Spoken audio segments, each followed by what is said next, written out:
नमस्कार प्यारे विद्यार्थियों, मानस वर्ड स्टडी चैनल में आज आपका फिर से स्वागत है। और आज हम बात करेंगे ओसीटोलेरिया की। ब्लू ग्रीन एल्गी हम पहले स्टडी कर रहे थे और ब्लू ग्रीन एल्गी के अपन ने नोस्टॉक की पहले वाले लेक्चर में बात कर ली और आज हम दूसरा ब्लू ग्रीन एल्गी जो क्या है ओसीटोलेरिया है इसकी बात करेंगे। अपन ने जब नोस्टॉक की बात की थी तो सबसे पहले अपन ने उसका क्लासिफिकेशन देखा था या उसकी सिस्टेमिक पोजीशन देखी थी कि उसकी सिस्टेमिक पोजीशन होती क्या है। ठीक है, अब इसी प्रकार हम यहाँ ओसीटोलेरिया की क्या पढ़ेंगे, क्लासिफिकेशन पढ़ेंगे या फिर उसकी सिस्टेमेटिक पोजीशन पढ़ेंगे। ठीक है, तो उसके सबसे पहले अपन क्लास की बात करें या अपन बात कर ले कि प्लांट ही तो वो किंगडम होता है। ठीक है, और फिर क्लास की बात करते हैं तो क्लास में आता है वो साइनोफाइसी क्लास में। और साइनोफाइसी क्लास का अपन ने कल भी अध्ययन किया था कि साइनोफाइसी जो क्लास है वो एक प्रकार की कैसी क्लास है, प्रोकैरियोटिक क्लास है। कैसी है? प्रोकैरियोटिक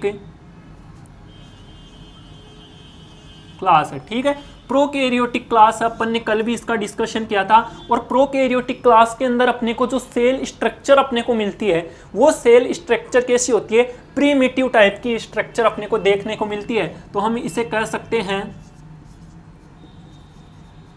प्रीमिटिव सेल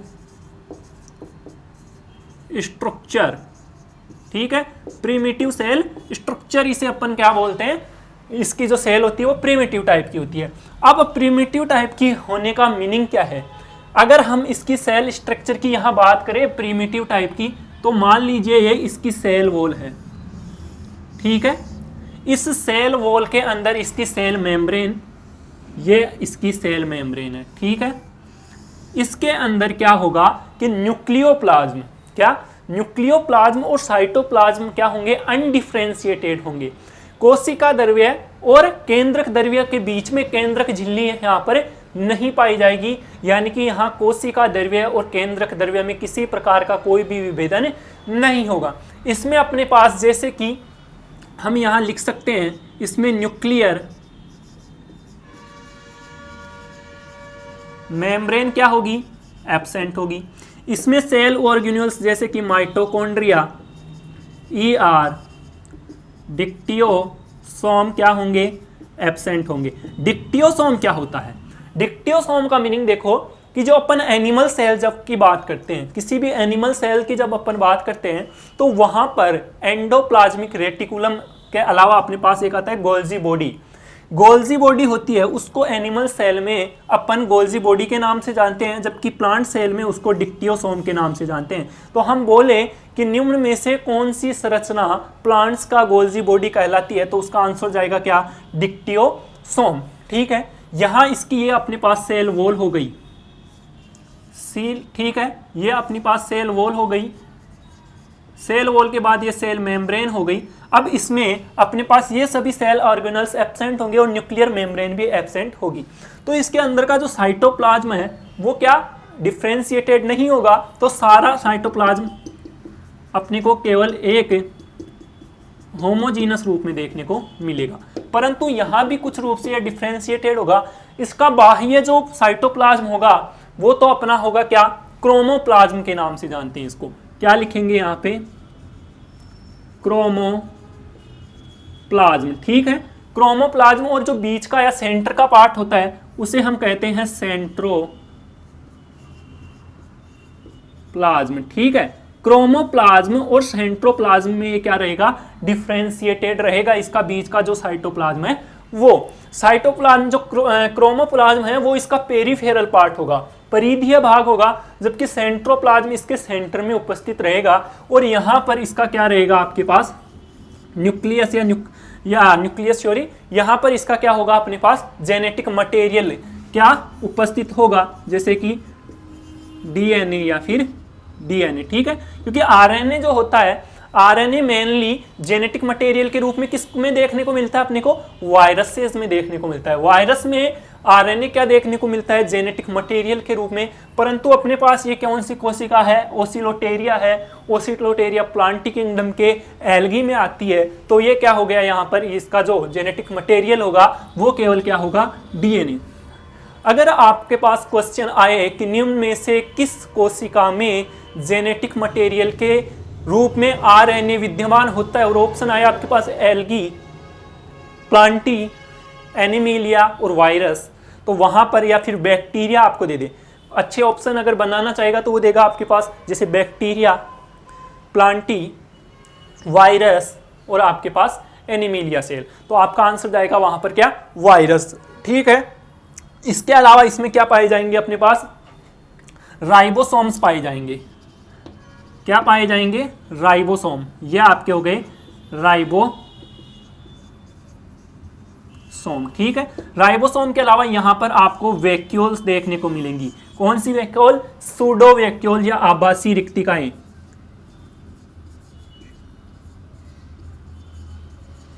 क्या है, सूडो वैक्यूल्स, और इन्हें क्या कहते हैं अपन, गैस वैक्यूल्स के नाम से भी जानते हैं। ठीक है, इसके अलावा अपने पास यहां पर राइबोसोम, वैक्यूल्स, इसके अलावा अपने को इसमें आप देखने को मिलेंगे फूड ग्रेन्यूल्स। ठीक है, फूड ग्रेन्यूल्स, और इसके अलावा अपने को क्या देखने को मिलेगा यहां पर मान लीजिए ये अपने पास पिगमेंट देखने को मिल जाएगा, यहां लिख देता हूं, पिगमेंट्स अपने को देखने को मिल जाएंगे। इसके अलावा अपने को वो ये फोटोसिंथेटिक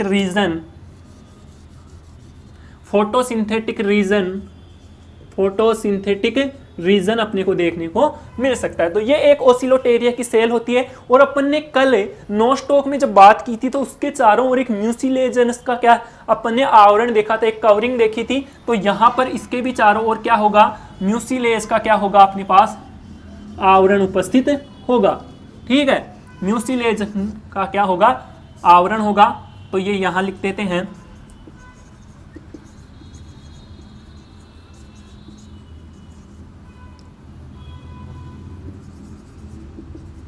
ठीक है, ये म्यूसिलेजिनस का आवरण होगा। तो ये हो गई इसकी क्लास क्या, साइनोफाइसी। साइनोफाइसी में प्रोकैरियोटिक सेल है, प्रिमिटिव टाइप की सेल स्ट्रक्चर होती है, न्यूक्लियर मेम्ब्रेन एब्सेंट होती है, माइटोकॉन्ड्रिया, डिक्टियोसोम जैसे सेल ऑर्गेनल्स इसमें क्या होते हैं, एब्सेंट होते हैं। इसकी सेल स्ट्रक्चर देखें तो सबसे बाहर म्यूसिलेज का आवरण पाया जाता है, अंदर सेल होती है जो आपकी किसकी, पेप्टाइडोग्लाइकेन की बनी होती है। तो सेल वॉल का अगर क्योंकि अपन ने जब क्लासिफिकेशन की बात की थी तो वहां देख लिया था कि इसकी सेल वॉल किसकी बनी होती है,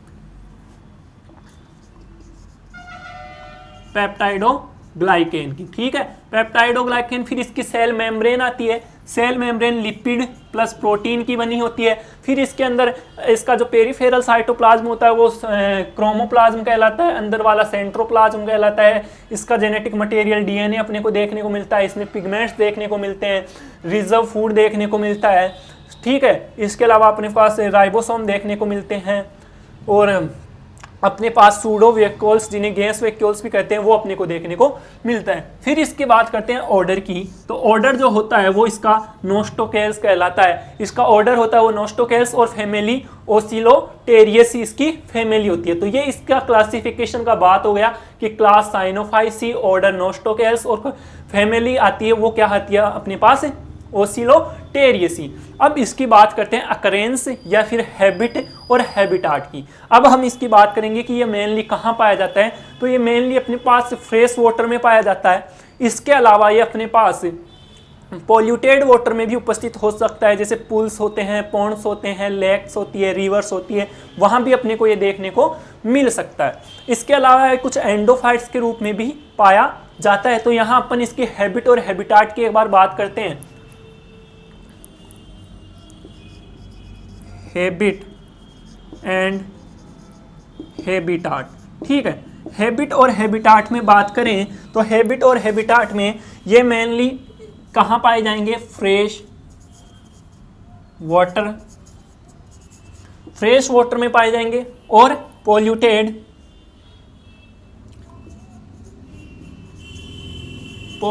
water like pools, ponds, lakes, इनमें अपने को ये देखने को मिलेंगे। ठीक है, अब इसकी बात करें, ये हैबिट और हैबिटाट हो गया। अब इसकी लगभग अपने पास कितनी देखने को मिलती है, कितनी स्पीसीज, 76 इनकी स्पीसीज अपने को देखने को मिलती हैं। इसके अलावा हम बात करें कि अपन ने बात कर ली फ्रेश वाटर में होता है पोल्यूटेड वाटर, जैसे कि पूल्स होते हैं, पॉन्ड्स होते हैं, लेक्स होती हैं, रिवर्स होता है, उनमें भी अपने को देखने को मिलता है। और इसकी 76 स्पीसीज अब तक अपने को ज्ञात हो चुकी हैं। अब अपन आगे बात करते हैं इसकी कुछ स्पीसीज की, कुछ स्पेसिफिक स्पीसीज की, जैसे कि अपने पास ओसिलोटेरिया ब्रेविस। ओसिलोटेरिया जो ब्रेविस होती है वो -16 डिग्री टेम्परेचर पर क्या करती है, सर्वाइव करती है।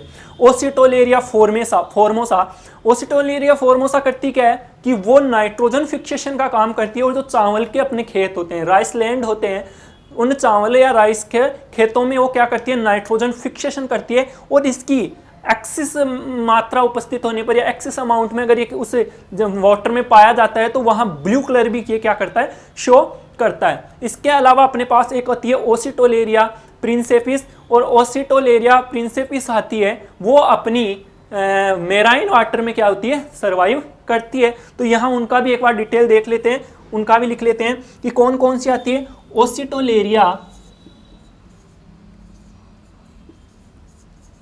प्रिंसेपिस ये क्या होती है अपने पास, सी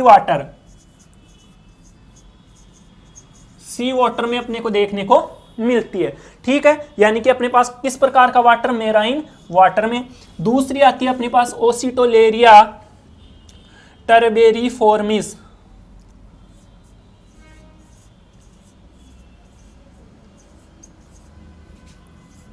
टेरेब्रिफॉर्मिस, और ये क्या होती है, थर्मल एल्गी होती है। ओसिटोलेरिया टेरेब्रिफॉर्मिस होती है, टेरेब्रिफॉर्मिस होती है वो थर्मल एल्गी होती है, वो गर्म पानी के अंदर या गर्म झरनों में ये उपस्थित होती है। तो हम इसे बोलते हैं थर्मल एल्गी। ठीक है, इसे हम थर्मल एल्गी बोलते हैं। और एक हमने बात की थी ओसिटोलेरिया फॉर्मोसा। ठीक है, ओसिटोलेरिया फॉर्मोसा कहाँ होती है अपने पास, राइस लैंड में होती है। और ये वहां क्या करती है अपने पास, नाइट्रोजन फिक्सेशन। ठीक है, नाइट्रोजन फिक्सेशन करती है ओसिटोलेरिया फॉर्मोसा। और इसकी अधिकता से अपने को कैसा कलर दिखता है, ब्लू कलर। तो अपने पास ओसिटोलेरिया फॉर्मोसा होती है, वो राइस के खेतों में पाई जाती है और नाइट्रोजन फिक्सेशन का काम करती है, और इसकी अधिकता से अपने पास ब्लू कलर आता है। तो ये एक अच्छा क्वेश्चन बन सकता है ओसिटोलेरिया फॉर्मोसा से। अब आती है अपने पास एक और स्पीसीज, ओसिटोलेरिया ब्रेविस। ओसिटोलेरिया ब्रेविस है वो -16 डिग्री टेम्परेचर पर क्या सर्वाइव कर सकती है, -16 डिग्री टेम्परेचर पर ये क्या कर सकती है, सर्वाइव कर सकती है। तो ये ओसिलोटेरिया का अपन ने क्लासिफिकेशन पढ़ा, हैबिट और हैबिटाट यहाँ पर अपन ने पढ़ा, और हैबिट और हैबिटाट पढ़ने के साथ साथ उसकी जनरल सेल स्ट्रक्चर अपन ने पढ़ी। अब जो ओसिटोलेरिया की अपने पास थैलस की जो स्ट्रक्चर होती है, थैलस की जो स्ट्रक्चर होती है उसकी बात करेंगे, परंतु उससे पहले हम एक बार फिर से इसका रिवाइज करते हैं इसको, कि इसका क्लासिफिकेशन देखते हैं। तो क्लास होती है साइनोफाइसी, ऑर्डर होता है नोस्टोकेल्स, और फैमिली होती है ओसिटोलेरियसी। अब यहाँ साइनोफाइसी आती है तो प्रोकैरियोटिक कोशिका है, प्रीमिटिव सेल स्ट्रक्चर है, न्यूक्लियर मेम्ब्रेन एब्सेंट है, सेल ऑर्गेनेल्स एब्सेंट हो, प्लस इसकी जो सेल स्ट्रक्चर है वो अपन ने यहाँ बात कर ली।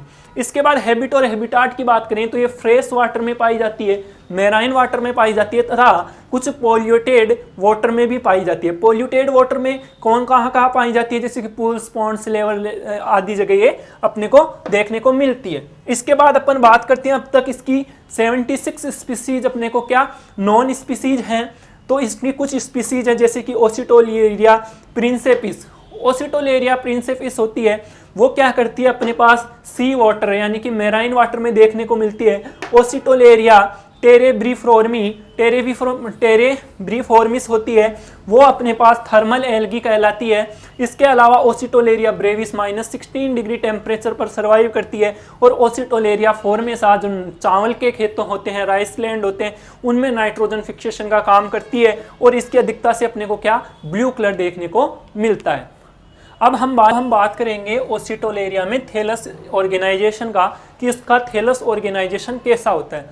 अपने को पता है कि ये थैलस ऑर्गेनाइजेशन है, तो इसमें रूट, स्टेम और सेल क्या रहेंगी, एब्सेंट रहेंगी। अब इसके अलावा इसके स्ट्रक्चर की बात करें तो स्ट्रक्चर जो अपने को होती है वो किस प्रकार की होती है, यहाँ देखिए वो होती है अपने पास थैलस लाइक होती है। पहला थैलस लाइक होती है। थैलस लाइक होने के साथ साथ अपने पास लॉन्ग होती है, फ्लैट होती है और फिलामेंटस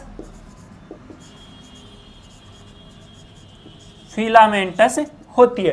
ठीक है, ये कैसी हो गई, थैलस लाइक हो गई, लॉन्ग हो गई, फ्लैट हो गई और फिलामेंटस लाइक ये क्या होती है अपने पास, स्ट्रक्चर होती है। और इसका जो अपने पास फिलामेंट होता है वो फिलामेंट कैसा होता है अपने पास, उस फिलामेंट को अपन क्या कहते हैं, उसे हम, जैसा नोस्टॉक में बोला गया था कि नोस्टॉक में क्या होता है, कि नोस्टॉक में वहां पर क्या होता है, उसका फिलामेंट क्या कहलाता है, ट्राइकोम्स।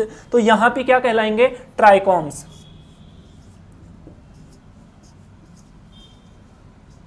ठीक है, इसका जो ये ट्राइकोम्स है ये ट्राइकोम्स कहलाएगा। और ये क्या होएगा, एक लाइन में उपस्थित रहेगा, यानी कि हम इसे बोलते हैं यूनिसीरिएटेड। ठीक है, यूनिसीरिएटेड ये रहता है। इसके अलावा ये क्या करता है, जिस जगह पर ये ट्राइकोम्स क्या होते हैं, ज्यादा या एक्सिस में होते हैं, वहां पर अपने पास एक स्पॉन्जी सीट का क्या हो जाता है, निर्माण हो जाता है। ठीक है, स्पॉन्जी सीट का ये निर्माण हो जाता है। मेनली जो ट्राइकोम्स होते हैं वो ग्रुप बनाकर रहते हैं, ग्रुप में क्या होते हैं, प्रेजेंट होते हैं, परंतु कभी कभी ये क्या होते हैं अपने पास एकल रूप से भी देखने को मिल सकते हैं, या सिंगल फॉर्म में भी क्या हो सकते हैं, प्रेजेंट होते हैं। परंतु मेनली जो होते हैं ये ग्रुप बनाकर ही क्या रहते हैं, एक जगह व्यवस्थित रहते हैं। इसकी स्ट्रक्चर की बात करें तो इसके अंदर इस प्रकार का अपने को स्ट्रक्चर देखने को मिलता है। ये देखिए, इसमें यहाँ वाली जो ये स्ट्रक्चर है वो अपने पास हेटेरोसिस्ट कहलाती है। ये वाली जो स्ट्रक्चर होगी वो हेटेरोसिस्ट कहलाएगी।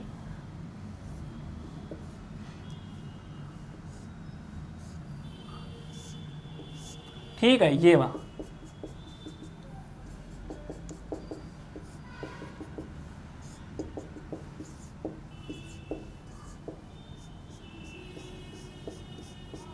कुछ इस प्रकार की अपने पास ओसिलोटेरिया का थैलस स्ट्रक्चर होता है। इसमें जो ये वाली सेल होती है वो अपने पास हेटेरोसिस्ट कहलाएगी। और ये क्या करेगी, नाइट्रोजन फिक्सेशन करेगी। और कौन सी जीन के द्वारा, निफ जीन के द्वारा ये क्या करेगी, नाइट्रोजन फिक्सेशन। और यहां पर जो ये होते हैं वो होते हैं एक सेल को दूसरी सेल से अलग करने का काम करते हैं। तो ये क्या होते हैं, सेप्टा या फिर इसे सेपरेशन डिस्क भी बोल सकते हैं, या तो सेप्टा बोल दें या सेपरेशन डिस्क बोल दें। इसके अलावा ये इसका ये क्या हो गया, एपिकल रीजन। जो ये वाला है वो होता है अपने पास एपिकल रीजन। ठीक है, एपिकल रीजन ये कहलाता है। और ये एपिकल रीजन अपने को कोनिकल फॉर्म में देखने को मिल सकता है। किस किस फॉर्म में, कोनिकल या फिर फ्लैट, या फिर अपने पास प्रोसोबिस के रूप में लाइक स्ट्रक्चर में भी देखने को मिल सकता है।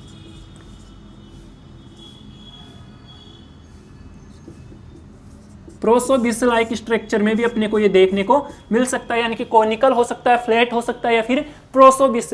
परंतु यहाँ अपने पास एक कई स्पीसीज होती हैं किसकी, ओसिटोलेरिया की। तो वहां पर अपने को कुछ, मान लीजिए ये अपने पास ओसिटोलेरिया हो गया।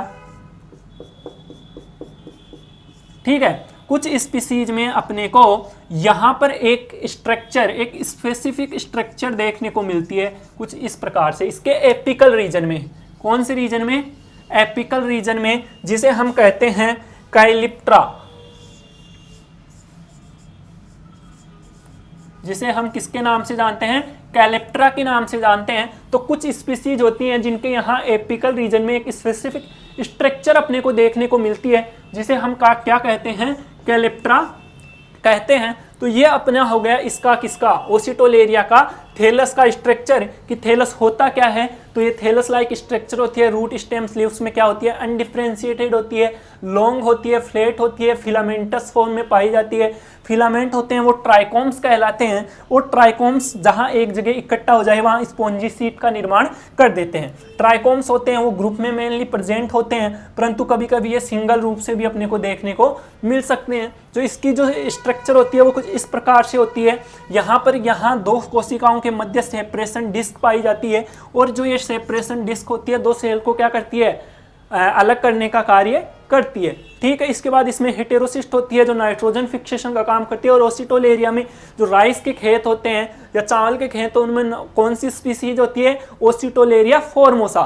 ठीक है, तो हम यहाँ लिख सकते हैं कि नाइट्रोजन राइस के ओसिटोलेरिया फॉर्मोसा जो होती है वो किसमें, राइस के खेतों में अपने पास नाइट्रोजन फिक्सेशन का काम करती है। इसकी जो ये एपिकल रीजन होता है, ये एपिकल रीजन हो कहलाता है ऊपर वाला केप समान भाग। ये कोनिकल हो सकता है, फ्लैट हो सकता है, प्रोसोबिस किसी भी टाइप का हो सकता है, परंतु कुछ स्पीसीज में यहाँ पर जो एपिकल रीजन होता है वहाँ स्पेसिफिक प्रकार की एक स्ट्रक्चर देखने को मिलती है, जिसे हम क्या कहते हैं, कैलेप्ट्रा कहते हैं। ये अपने पास इसके थैलस की बात हो गई। अब इसके बाद अपन बात करते हैं इसके मूवमेंट की, कि जो थैलस का इसका ओसिटोलेरिया होता है इसमें किस प्रकार का मूवमेंट पाया जाता है। ठीक है, इसमें किस प्रकार का मूवमेंट पाया जाता है, तो वो अपन देखते हैं। इसमें मेनली 3 टाइप्स का मूवमेंट पाया जाता है।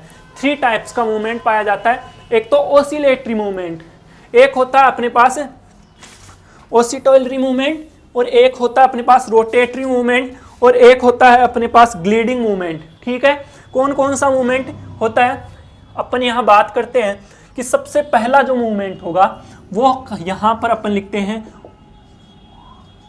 Oscillatory movement.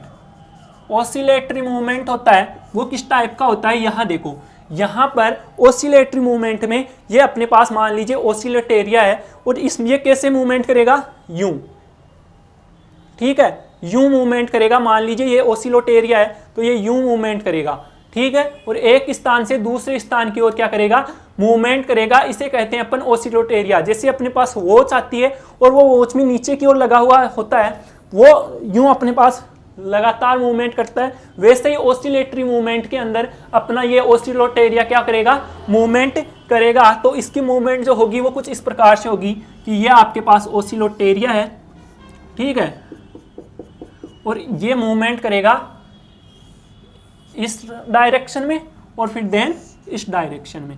ठीक है, ये इसका क्या रहेगा, मूवमेंट करने का तरीका रहेगा। और ओसिटोलेरिया कुछ फिर यूं शो करेगा अपने को। ठीक है, इसके बाद दूसरा जो मूवमेंट आएगा वो आएगा आपके ग्लाइडिंग मूवमेंट।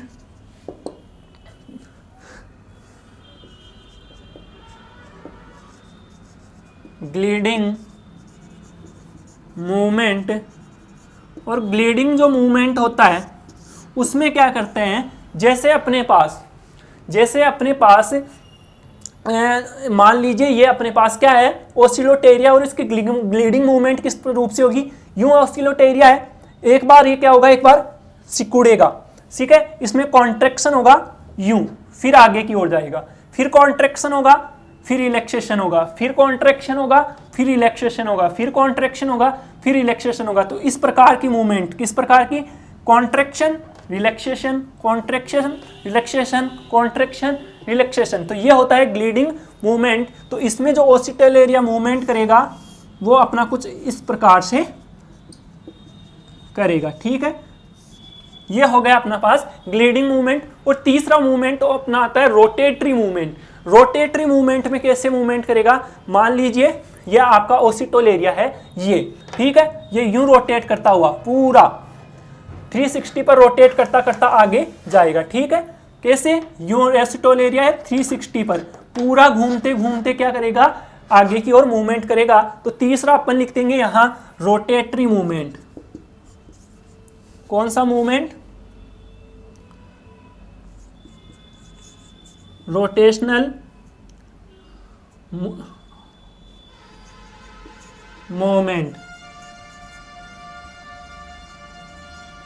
रोटेशनल मूवमेंट में अपने पास ये ओसिलोटेरिया होगा और इसकी मूवमेंट कुछ इस प्रकार से होगी, ठीक है, पूरा रोटेट करेगा ये यूं, ठीक है, ये इसका क्या होगा, मूवमेंट होगा अपने पास। अब इसके बाद इसके रिप्रोडक्शन की बात करते हैं। मूवमेंट हो गया ओसिटोलेटरी मूवमेंट, जिसमें ये क्या करेगा, कुछ यूं मूवमेंट करता हुआ आगे जाएगा। ग्लीडिंग मूवमेंट में कुछ यूं मूवमेंट करता हुआ आगे जाएगा, ठीक है, और रोटेटरी मूवमेंट में पूरा टोटल राउंड होगा यूं, और यूं आगे की ओर मूवमेंट करेगा, ठीक है। अब इसके रिप्रोडक्शन की बात कर लेते हैं। रिप्रोडक्शन मेनली इसमें 2 टाइप का होता है। रिप्रोडक्शन जो होता है वो इसमें 2 टाइप का होता है। पहला होता है इसमें फ्रेगमेंटेशन, ठीक है। फ्रेगमेंटेशन में क्या होता है कि मान लीजिए ये ओसिलोटेरिया है, ये ओसिटोलेरिया मान लीजिए यहां से ब्रेक हो गया और ब्रेक होकर यहां से मान लीजिए यहां पर, जहां पर इसकी क्या है, सेपरेशन डिस्क है, इस सेपरेशन डिस्क के पास से अलग हुआ और एक न्यू क्या ऑर्गेनिज्म का क्या कर देगा, फॉर्मेशन कर देगा, तो ये होता है फ्रेगमेंटेशन। और दूसरा होता है हार्मोगोनिया, ठीक है। हार्मोगोनिया में क्या होता है, हेटेरोसिस्ट वाला जो पार्ट होता है, यहां से क्या होता है, ब्रेक होता है और न्यू प्लांट्स का क्या करता है, फॉर्मेशन करता है। और इनका जो डिटेल स्टडी है वो अपन ने रिप्रोडक्शन इन एल्गी वाले पार्ट जो अपन ने बनाया था उसके अंदर आप देख सकते हैं फ्रेगमेंटेशन और हार्मोगोनिया में रिप्रोडक्शन किस वे में होता है। तो ये अपने पास ओसिटोलेरिया खत्म हो गया।